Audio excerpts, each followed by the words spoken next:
Hi, my name is Reed Silvern. The name of the show is Fed Pride, not Levolution. And that's not the name of the show. So I'm informing the people in the back that the wrong name came up. That's the correct one. And I'm very, very pleased to hear it. Again, the name of the show is Fed Pride, and my name is Reed Silvern. I'm proud to be a federal worker, retired, and that's why the show is called Fed Pride. So, as I often say when I begin the show, today is, for me, is Friday, December 5th. For you, it's probably Sunday, December 7th, or Tuesday, December 9th, or sometime in the future, you could be looking through a mirror into the past.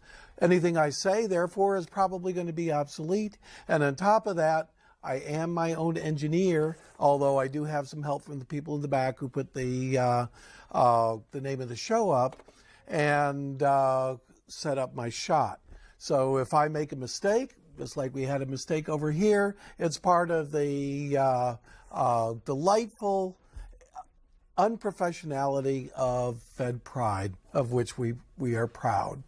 So what am I going to talk about today? I was going to talk about the economy, and I will, but a couple things first. Some things came out about the terrible events of last week, which occurred in Mumbai, which is right there in India. There was a terrible terrorist attack. Everybody probably knows about it who watches the news at all.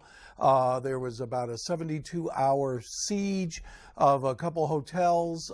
10 Islamic militants or terrorists, however way you want to put it, got on a boat and slipped into the harbor of Mumbai, which is originally called Bombay, so I'm going to call it Bombay. And they don't call it Mollywood, which is the Hollywood of India, which is in Bombay. They still call it Bollywood. So until they change it to Mollywood, I'm going to call it Bombay. I think that's what most people know about. But in the news, the terrorist attack has been called the Mumbai terrorist attack. And what they did was they split into groups of 5. They had grenades and machine guns. They shot up a train station. They shot up a market. They spread throughout the city. One group took over the Taj Mahal Hotel, an old hotel from the Victorian age, over 100 years old, where the royalty of the entertainment industry of Bombay have a tendency to get together.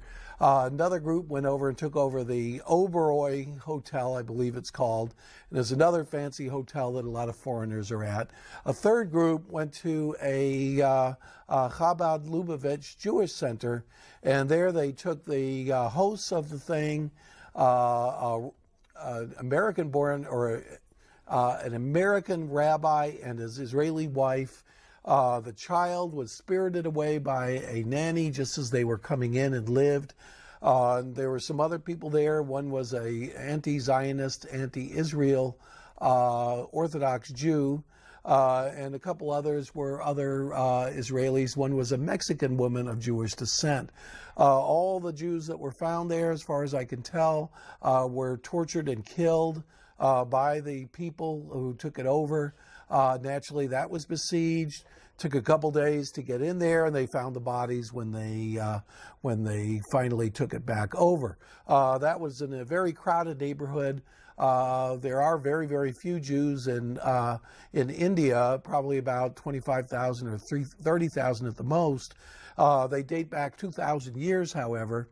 And the Indian people were particularly outraged that Islamic militants would come in and take a very, very small and harmless minority and attack it. They were even more outraged that they blew up and killed 170 Indians, almost all Indians, although apparently the gunmen were trying to take hostages that had either American or British passports to try to make a point about Afghanistan or something. It's hard to say. So they called in. They complained about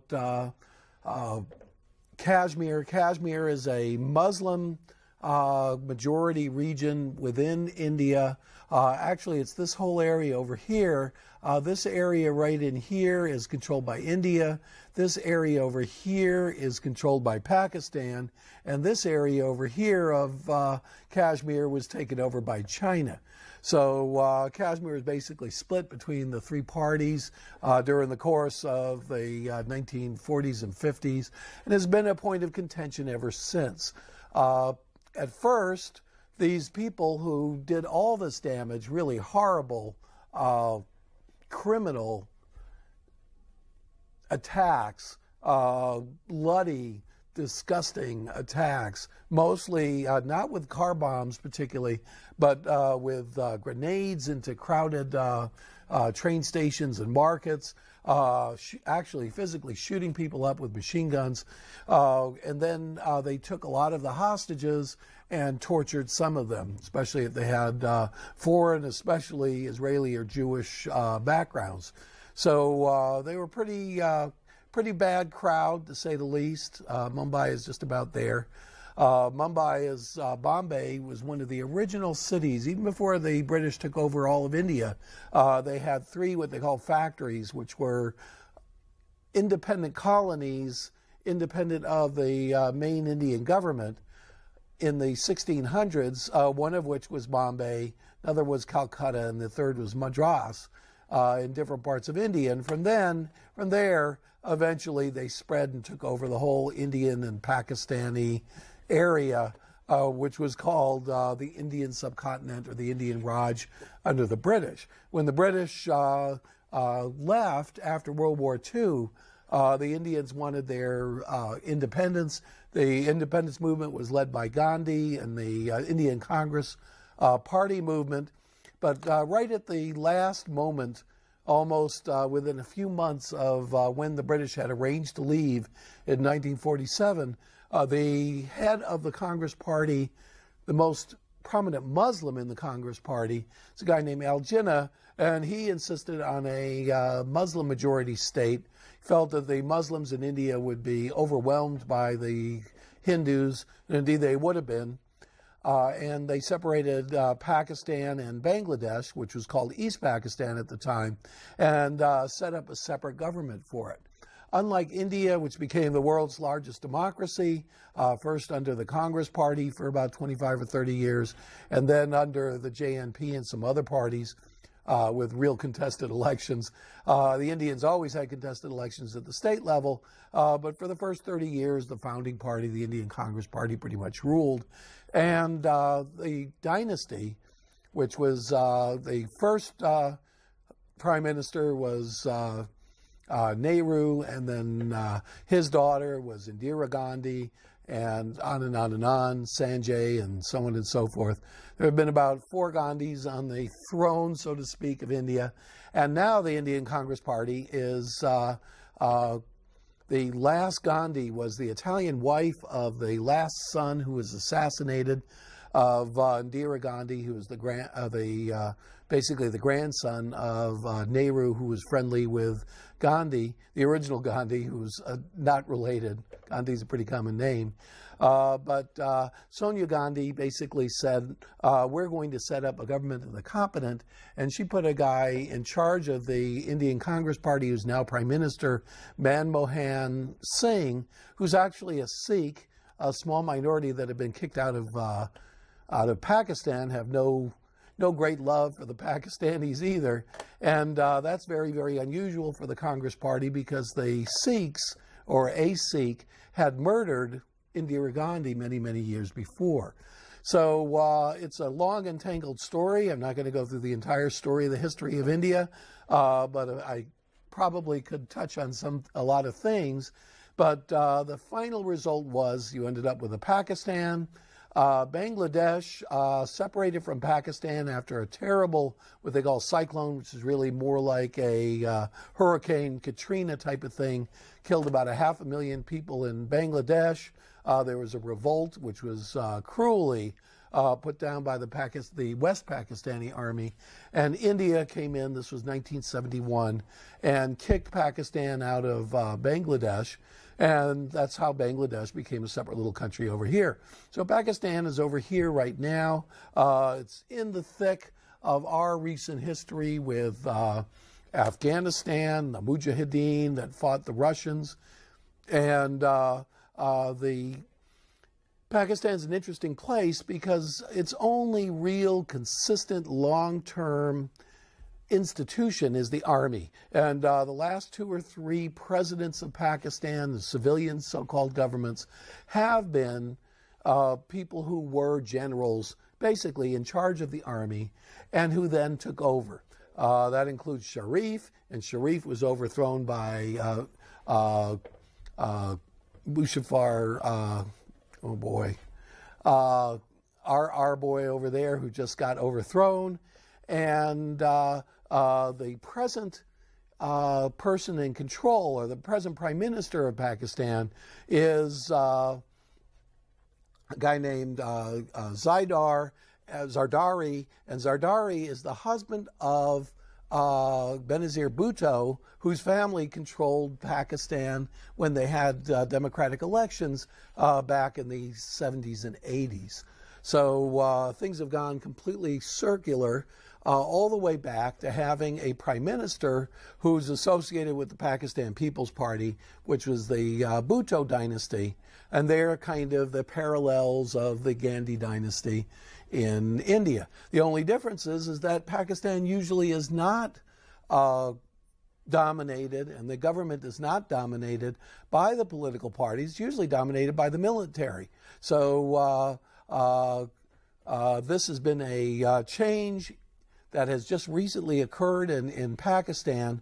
However, the military still controls a lot of the economy, is virtually independent, and there is a independent group within the virtually independent military, and that independent group is the ISI. The ISI is the Inter-Service Intelligence Agency, ISI, and it's really from Pakistan, so maybe it should be called the ISIP or something. But the ISI has been notorious for decades. They're the folks that sponsored Khan and his group that brought nuclear weapons to Pakistan. Pakistan is a nuclear country, has approximately 40 or 50 nuclear bombs, has missiles that are capable of hitting its enemy, India, and other countries. It's powerful and weak at the same time.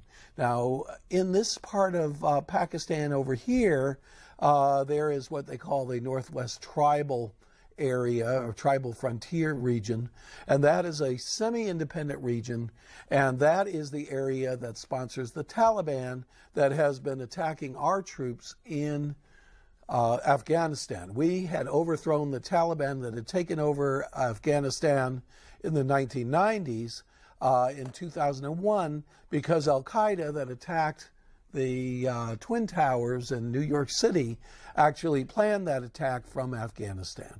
So it's a very, very murky web, and part of that web are some, I've talked before, and this was a while ago, where Musharraf was still in power, that there was groups called the Pakistani Taliban, and in Waziristan and in Swat and in Baijur. One of the groups was run by a guy named Mehsud, who was basically going after various Pakistani politicians and attacking Pakistan with numerous car bombs, and actually murdered Zardari's wife, Benazir Bhutto. So there's that group over there. But there's another group that's up here that has history that goes back over 20 years. That's called Lakshmi. I'm having trouble pronouncing these Punjab names here, but it's Lakshmi-e Taiba, which means the Army of the Pure. Now, there's another Lakshmi-e-Islami over here, which is one of the Al-Qaeda affiliates. This particular group is the group that's been fighting in the Indian part of Pakistan for the greater part of 20 years. They're responsible for lots and lots of spectacular and horrible attacks on the Indians. I'm surprised the Indians have been so easygoing about it. They even attacked the Indian Parliament and killed a whole bunch of members of Parliament about 7-8 years ago. So they are directly associated with the ISI, the Pakistani Inter-Service Intelligence Agency. Now, I don't know about the agency part. They just call it the ISI. And the ISI is very, very murky. They have tendrils all over the Islamic world. They are associated with being the backers of the original Taliban that we overthrew in 2001. And they may or may not be associated with the Al-Qaeda in Mesopotamia, because they seem to get a lot of Pakistanis and Uyghurs, who are people from this province of northern India, and all these Arab Forum fighters that got into Iraq, sliced off people's heads during that particular war. So they have a network that spreads around the world that has the ability to provide lots of logistics, lots of arms. This is Al-Qaeda, and it just happens that they're in the same place that the ISI was. A lot of people don't think that it is possible for Al-Qaeda to be able to support logistics in Yemen,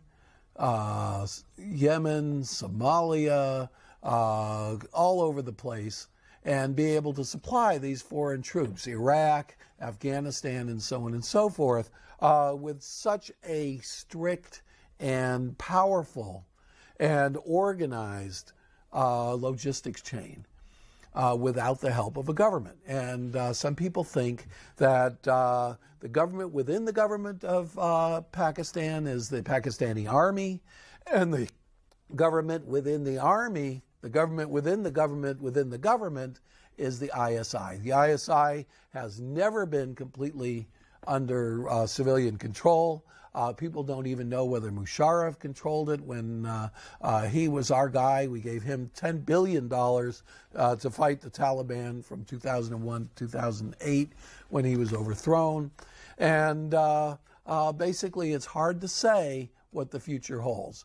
Does the Pakistan People's Party have the power to take on Lakshmi-e-Taiba and to stop their own agency within the army, the ISI, the intelligence agency, from supporting these people?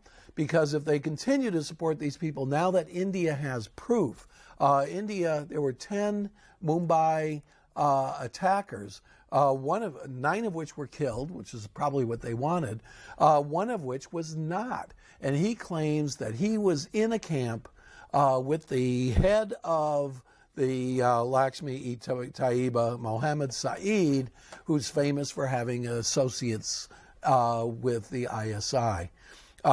In addition, they found a phone. In the phone were the names of some of the collaborators, Mr. Lakhvi, Mr. Buala, Mazumil, the people who had gone in to Mumbai earlier for Lakshmi-e-Taiba, and who are Lakshar-e-Taiba, and had scouted out specifically the train station and the 2 hotels, and he mentioned specifically. So now they're going through the phone, they're going through all the contacts, and they are finding Pakistani links. Now, what's the harm in this? Well, the harm in this is that in the last 2 or 3 years, ever since both the Pakistanis have set off actual nuclear bombs in the early 2000s, and the Indians did in response, but the Indians have had nuclear weapons since the 1980s. Ever since these countries had a near confrontation over nuclear weapons, there have been a peace process and a discussion process that calmed down what we call the line of control, where there are literally hundreds and thousands of Indian troops facing Pakistani troops in the mountains. It's very, very possible for the Indians to get mad and attack Pakistan. Or I certainly hope that wouldn't happen. But some people think that Al-Qaeda is behind this whole thing, and that is what Al-Qaeda is hoping for. Why? Because based on a tacit agreement, at least with Musharraf, who was the previous dictator, but now with Zardari, we have been really attacking and going on the offensive for the last 3 months against the Taliban and the Pakistani Taliban over here in Baijour. They got the number 4 guy in Al-Qaeda who had switched his hiding place from Waziristan to Baijour. And as a result, we got him with a predator. So the infrastructure for the Taliban right over here along the coast, or along the border has been really being attacked, and a lot of the leaders have been killed. And on top of that, the Pakistanis have been supporting some of the other tribes who've had their heads sliced off, been attacked by the Pakistani Taliban and the Mehsud group, who've really suffered under them. And they've been given arms by the Pakistani government to basically form a militia to fight back, similarly to what we did over in Iraq when we set up the awakening councils during the surge that fought the Al-Qaeda in Mesopotamia. So that's basically what's going on over there. I know it's complex, and I threw out a lot of names, some names that I didn't even know. And definitely Musharraf, I went up on that for a second, was the previous dictator or president, whatever you want to call him, elected in Pakistan before Zardari. Now Zardari, who was actually, or at least whose party was elected in a real election, basically has taken over. First he became prime minister, now he's appointed himself, gotten himself appointed president of Pakistan, and there's a new prime minister whose name I believe is Gilani. So, but they're both of the Pakistan People's Party. So that's basically what happened. Now there's a little bit more information over here, and let's see if I can find it. I've been talking about the terrible economic crisis that we're having. Basically, today, when the stock market basically went up a little bit, nobody knows why, they announced the worst job loss since World War II. Basically, they now say that the recession, which they said they weren't sure whether it was on before the election. Now, after the election, they say, well, we've been in a recession since December 2007. So there's the truth. And during that recession, we've lost 1.9 million jobs. And of those 1.9 million jobs, we lost over 500,000 just in November alone. Now they say the month before that, in September, 320,000 jobs are lost. They increased the amount from what they had announced during the election season. And the month before that, 400,000 jobs were lost. So 1.3 million jobs were lost in a 3-month period. That hasn't happened since World War II. 1.9 million jobs were lost. It's the worst recession since 1982. It's worse than the dot-com collapse. And of course, the stock market went up a couple hundred points, and the S&P went up 20 points. Of course, I follow the S&P because that's what I like to invest in. Unemployment's at 6.7%. It's expected to go at least to 8, and possibly they're talking about 10. But there's another underemployed figure. And that underemployed figure, which are people that stopped looking for work or people that are part-time and don't want to be, is up to 12.5%. So already at this point in the recession, we're at 19%, either unemployed or underemployed. My name is Reed Silver, and the name of this show is Fed Pride. The reason it's called Fed Pride is because I'm a federal worker, retired, and proud of it.